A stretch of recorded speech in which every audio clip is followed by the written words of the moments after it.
Capsicum শব্দটি শুনলে কেমন জানি মনে হয়, তাই না? আসলে ক্যাপসিকাম হচ্ছে শীতকালীন একটি সবজি, যা শরীরের জন্য অত্যন্ত উপকারী। এতে প্রচুর ভিটামিন এবং খনিজ থাকে।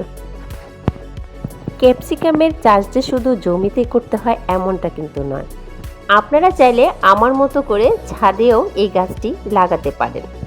স্ক্রিনে অবশ্যই দেখতে পাচ্ছেন, এটা হচ্ছে আমার ছাদ বাগানের ক্যাপসিকামের গাছ, যেটাতে অনেকগুলো ক্যাপসিকাম ধরেছে।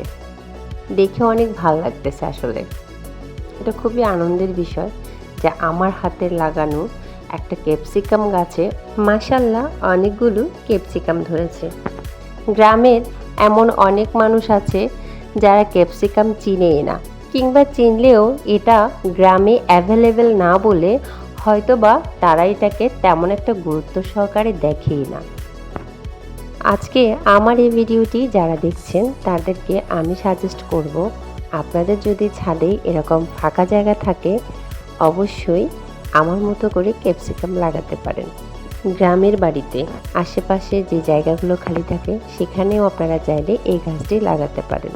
এই গাছের ফল ক্যাপসিকাম, যার নাম, এটার অনেকগুলো উপকারিতা আছে। সেই উপকারিতা নিয়ে না হয় আরেকটা ভিডিও বানাবো। আজকের মতো এখানে শেষ করছি। আল্লাহ হাফেজ।